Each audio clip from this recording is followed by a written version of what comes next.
Good morning, good afternoon, good evening. This is Marshall Sanders back again, speaking on reparations of the white matrix. This series started about 20 videos ago, and I asked that every one of you, before you continue to view this video, that you would actually go back and view the other videos to understand how we got to this point. We're on the white matrix, and this is the reparations part and demands of the reparations for people of color as well as for the American people.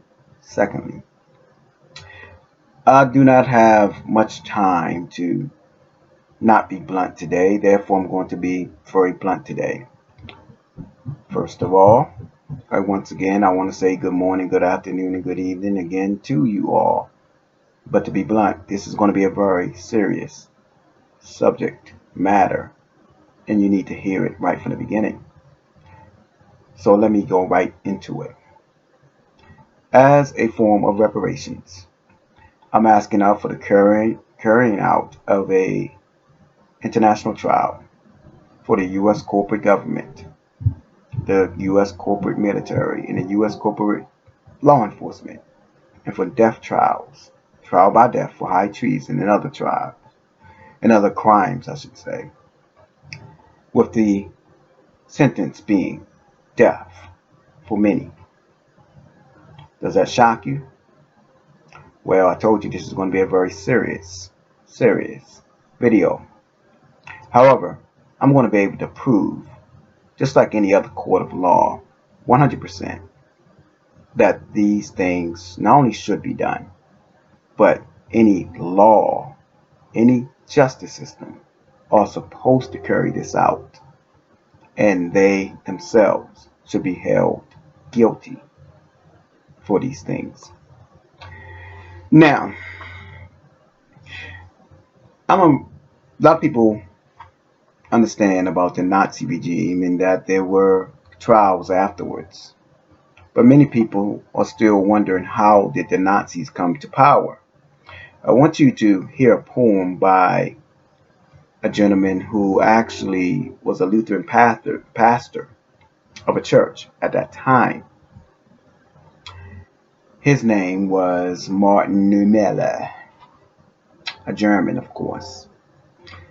And I think many of you have heard some of this poem before, maybe even all of it. But let me speak this for you. He says, "First they came for the communists, and I did not speak out because I was not a communist. Then they came for the socialists, and I did not speak out because I was not a socialist. Then they came for the trade unionists, and I did not speak out because I was not a trade unionist. Then they came for the Jews, and I did not speak out because I was not a Jew. Then they came for me, and there was no one left to speak out for me." Again, that was Martin Niemöller, a Lutheran pastor at the time. See, when people don't speak out, when they think that, well, they're only coming for the undesirable people, they must have deserved it. Well, let's forget about that. You know what?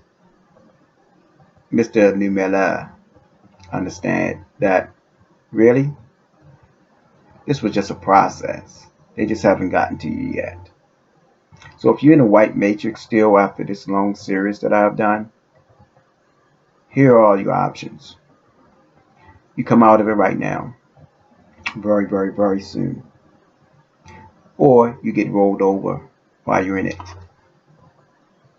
Those are your options. And I'm praying and I'm making every effort to bring you out of the white matrix. So let's continue with this. How many of you are familiar with John Rockefeller? I mean, many of you people talk about the Rockefeller and the Rothschilds and such others and their conspiracies. And so many of you have so many things to say concerning that. Let me read you something that John Rockefeller said in his own book.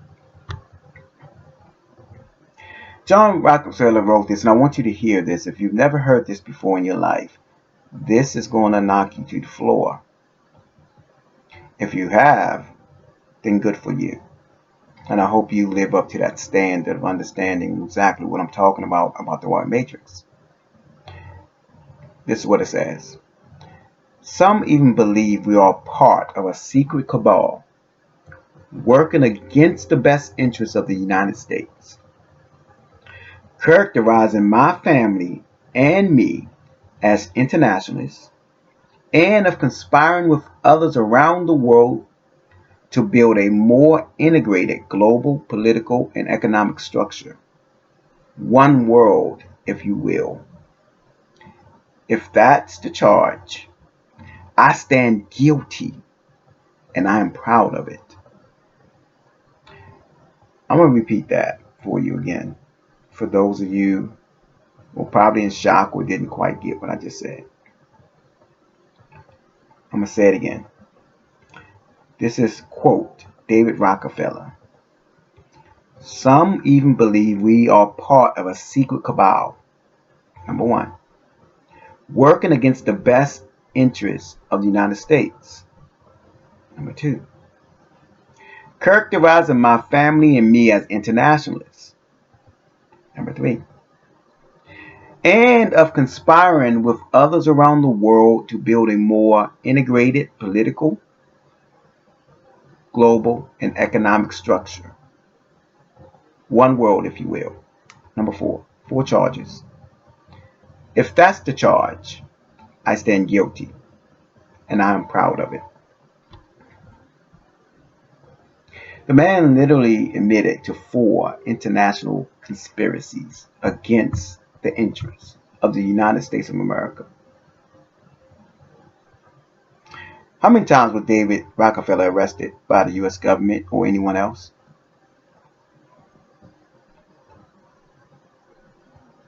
Yeah, that many times. 0. A man says he's actively conspiring against your nation. No one says a word.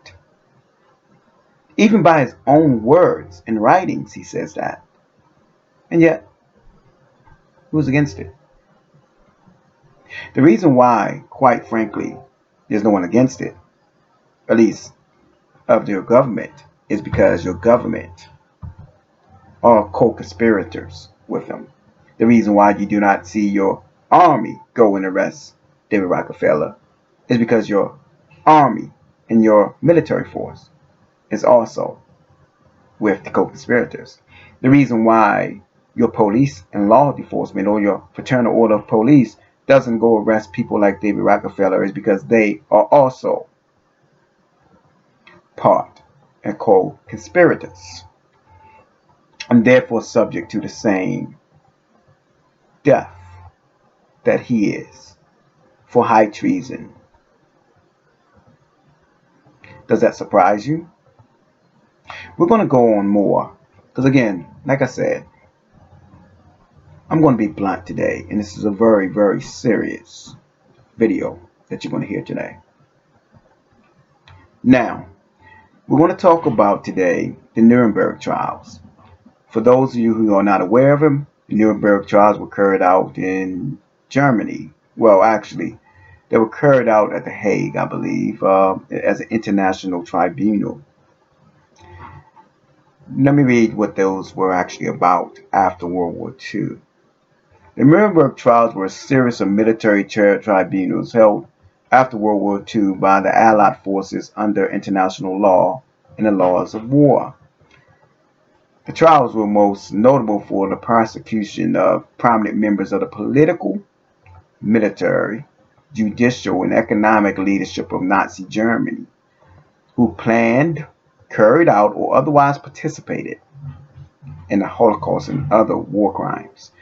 You can read about that more about that there's Wikipedia, which is what I'm reading from right this moment.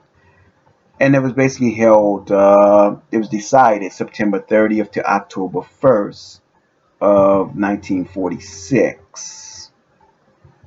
So that is when the process began. As I noted in another video, that there were still Nazis being chased down in the late 80s, even in the 90s, and even into the 2000s, who had evaded the Nuremberg Trials. So this is not something that has technically closed, if you will. Now let me read something, if I may, concerning the laws or the oaths that our government takes. I think it's very important. You know, in our lives, in our regular lives, right, we take oaths. So let's say we take some kind of oath. We tell our wife we're not going to, our spouse, we're going to be with them better for worse, and we're not going to cheat on them. We're not going to commit, adultery. We're not going to abandon them in their time of need. We're not going to do so many other things. But let's say in that hypothetical situation, you get married, and one of the spouses literally live with someone else. They have sex with them, they eat with them, they have another family with them. Would that be a marriage? Well, of course not. Though the name may say on a certificate that it is, but it would not be a marriage. And in that marriage, let's say the one spouse did that despite having made a covenant with this other spouse, and they did that with someone else. What would happen? Well, under the code of law, the person who was cheated on would actually get custody of the children. They may get reparations, if you will, by maybe they'll get child support. Maybe they'll get the family home or finances or some other things to repair the breach or to make right in some ways the breach. I don't think anyone in their right mind would say, hey, that's a great arrangement and this is what law is supposed to do. Because law in itself is not a law unless it's carried out. And a law is not a law if it is against the very law in which it says it is a part of. So I'm going to read to you first the oath in which the government officials have to take. And understand, this is why I'm making my case against. This is about the white matrix, but this is the reparations part. Again, I'll say it again.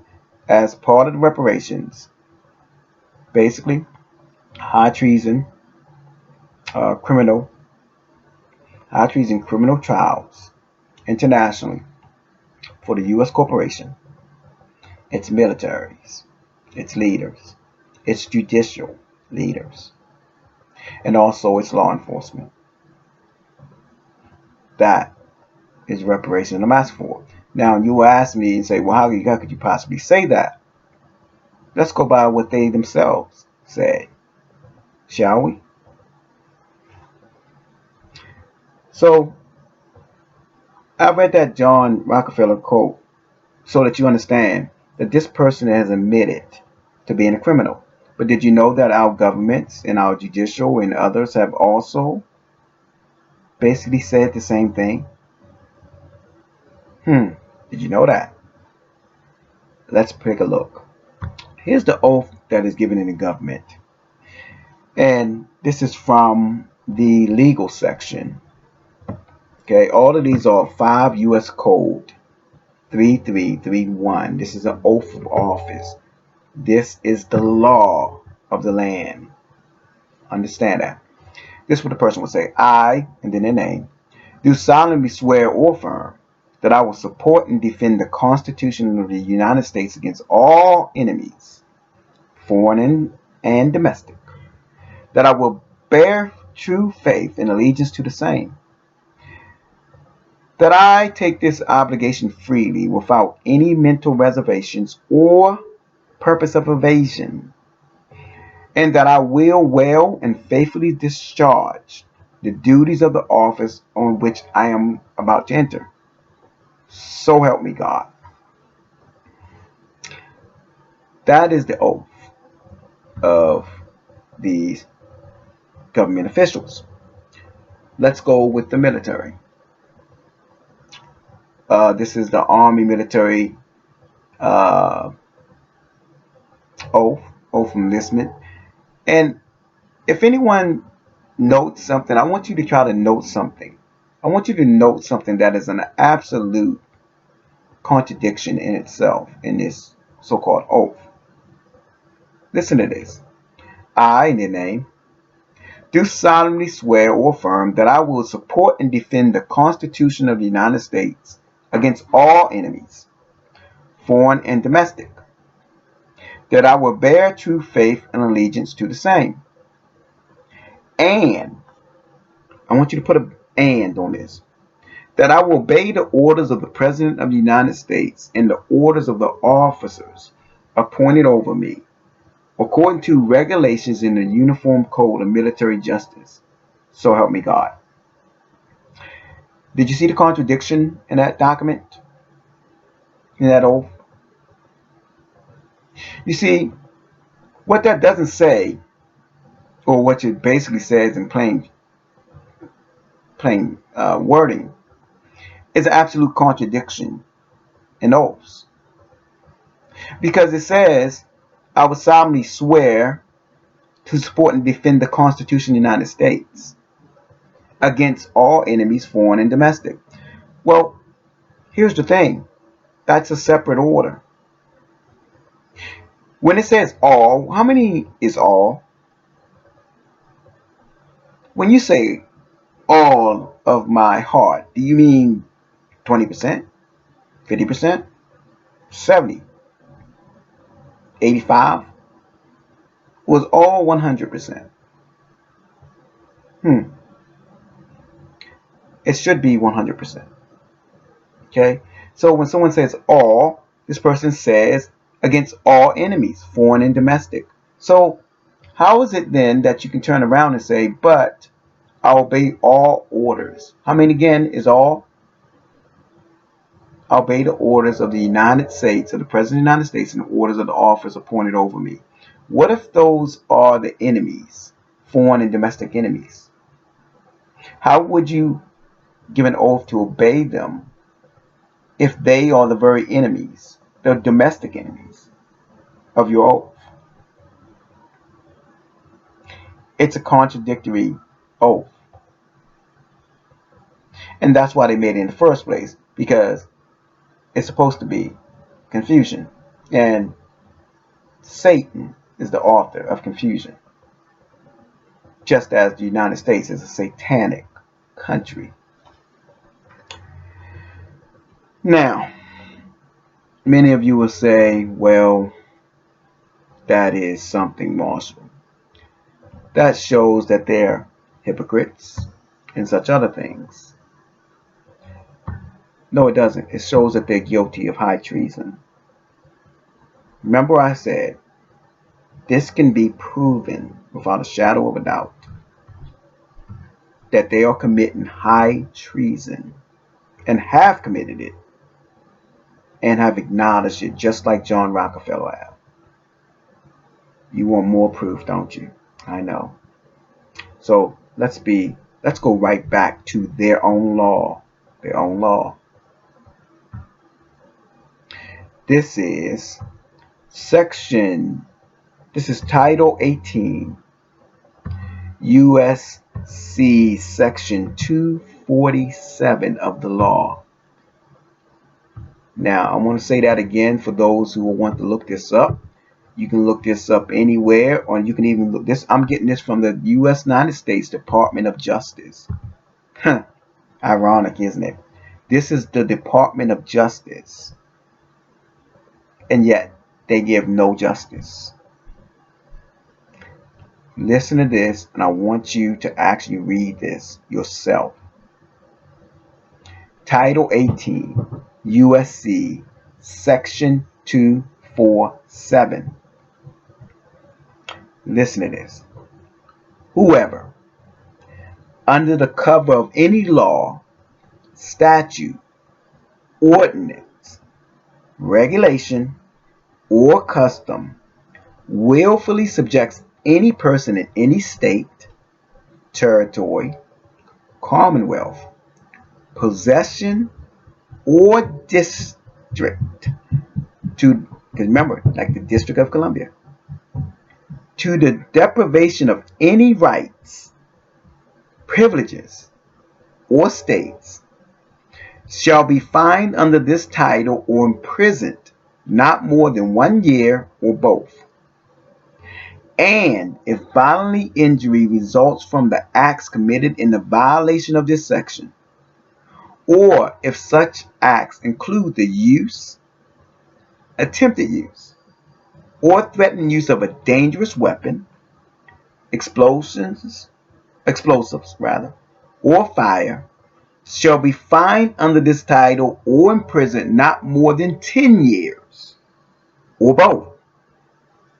And if death results from the acts committed in violation of this section, or if such acts include kidnapping or an attempt to kidnap, aggravated sexual abuse, or an attempt to commit aggravated sexual abuse, or an attempt to kill, shall be fined under this title, or imprisoned for any term of years, or for life, or both, or may be sentenced to death. Did you get that? I'm going to say this one more time because it needs to be said. It needs to be read by you in person. Whenever, under the color of any law, statute, ordinance, regulation, or custom, willfully subjects any person in any state, territory, commonwealth, possession, or district to the deprivation of any rights or privileges or immunities secured or protected by the Constitution or laws of the United States, shall be fined under this title or imprisoned not more than 1 year or both. And if bodily injury results from the acts committed in the violation of this section, or if such acts include the use, attempted use, or threatened use of a dangerous weapon,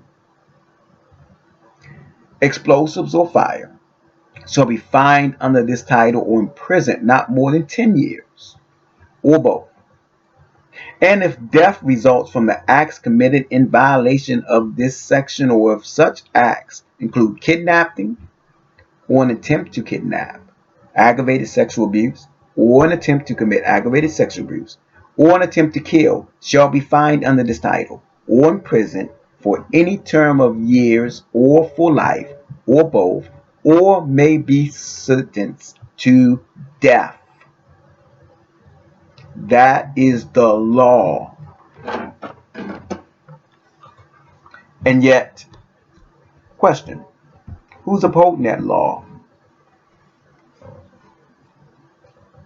You see why the white matrix is so disturbingly evil? And many of you perhaps are still living in it, still running around saying that my cops are cool, it's just some of them are bad. No.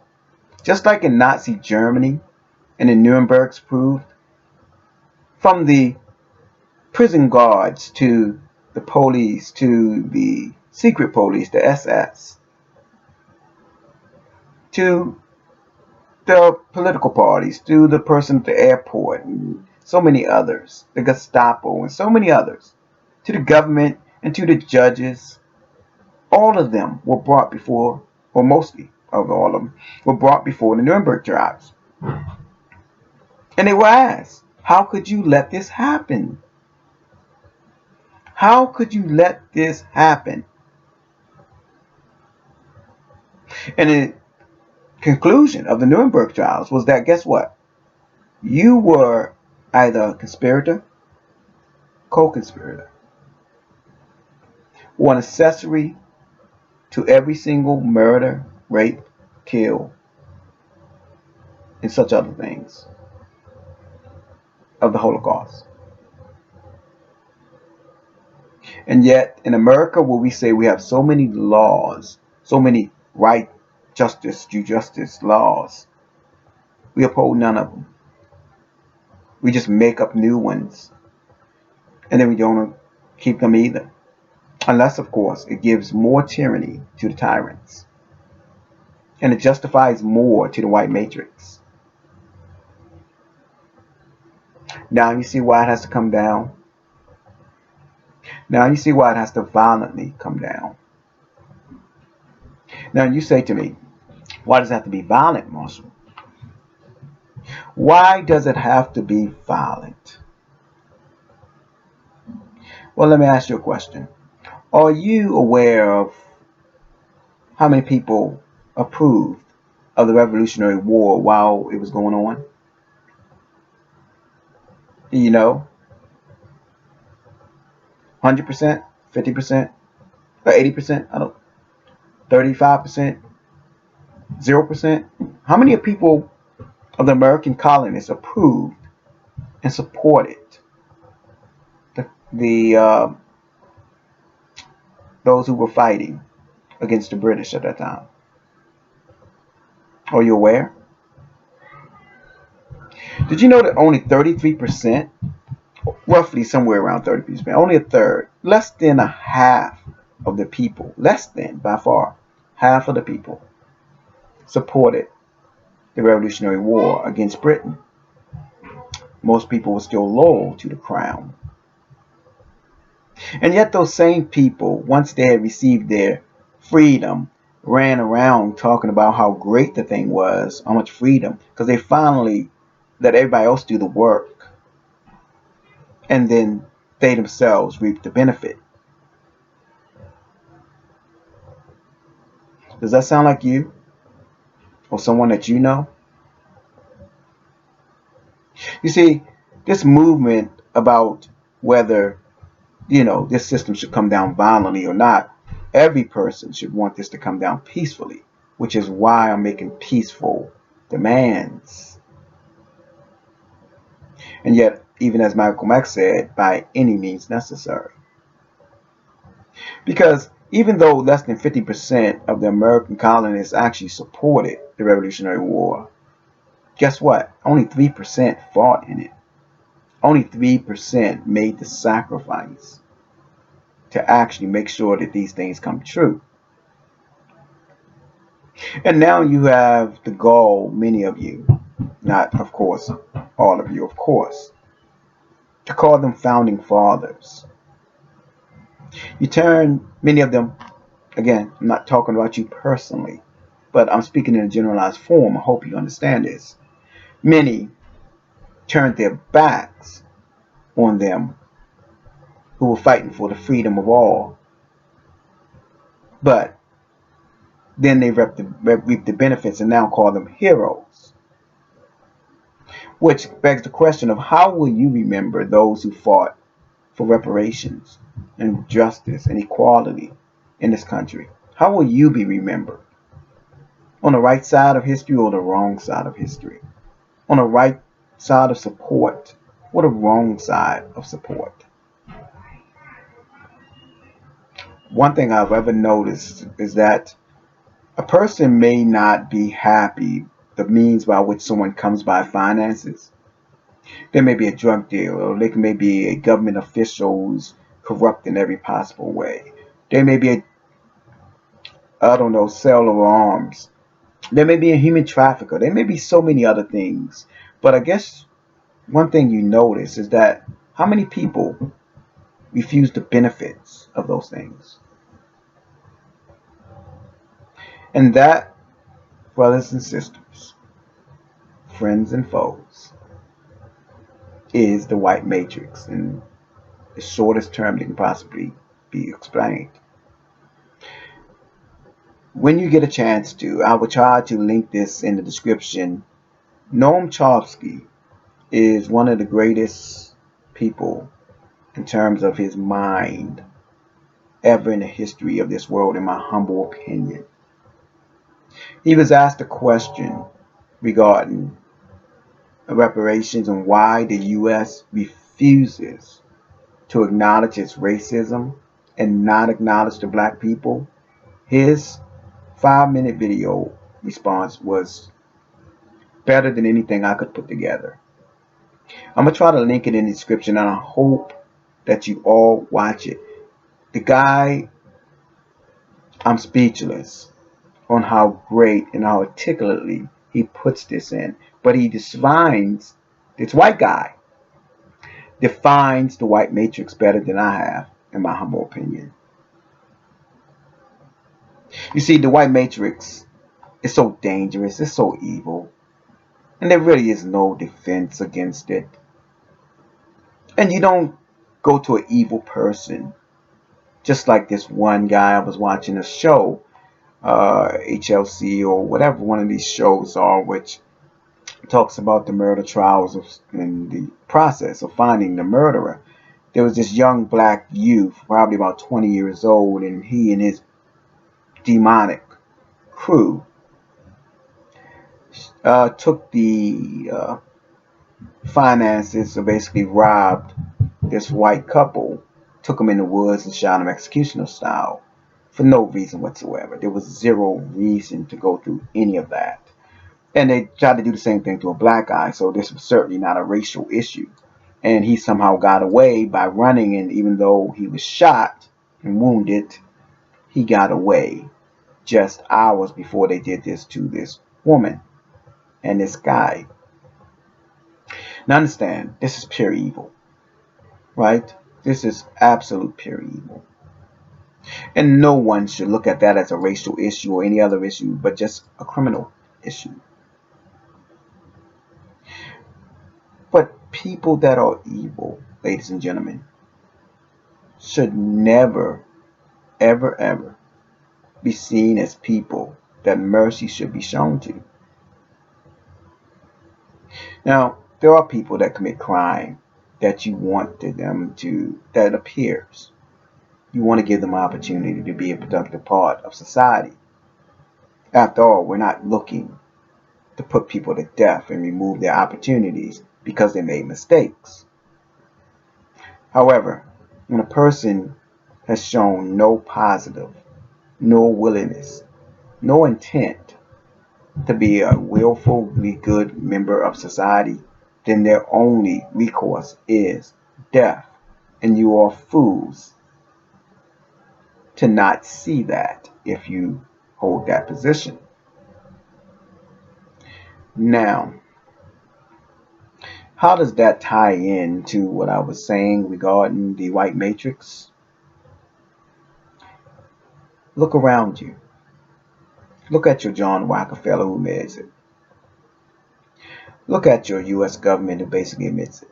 Look at your military that basically admits it.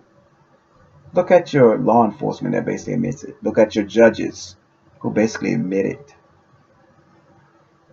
And the question is, are you going to let them get away with it? Or continue to get away with it? Black reparations need to be had. I didn't say want to be had. It's a need. What was it that George Floyd and so many others have said? I can't breathe. Well, blacks have not been able to breathe for as long as we've been in this country. Now you would say, Marshall, hey, there are millionaires and there's billionaires and there are so many things. We even had a black president once. No. Exceptions do not make a rule. Blacks cannot breathe. If a police officer of any color sees a black man in a brand new car or some other thing in a wrong neighborhood or some other thing, he gets pulled over. Now, if the police officers do not have a clear view or clear identification at a distance, they're going to treat that black man like any other black man. But if they have identifier, like say the tag or some other thing, and they note that it's registered, or they get a view of a certain person of, celebrity status or some other thing that's black, there are many, many cases caught on film that they even admitted it. If you had not been such and such a person, this would have gone down differently. Yeah.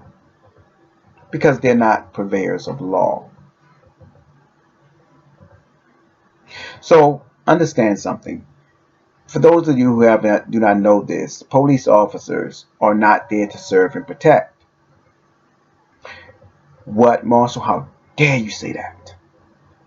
How dare you say that? They are there to serve and protect. It's written on the side of their cars, remember? That's a lie.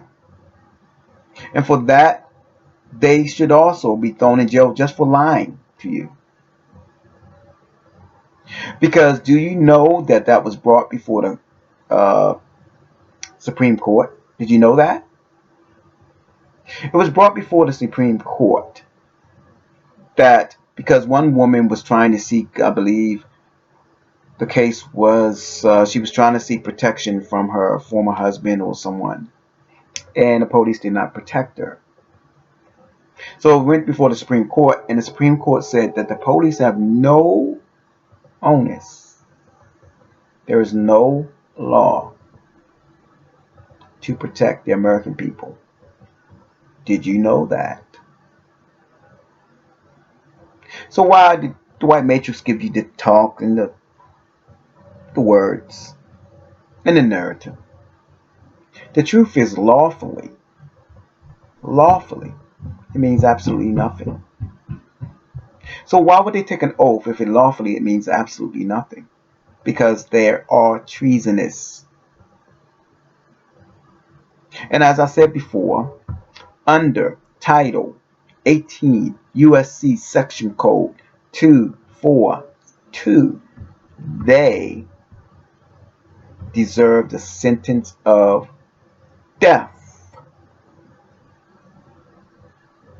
or imprisonment and or fined. That's not me speaking it. That's the law saying it. And yet the white matrix doesn't care about law because law means whatever they say,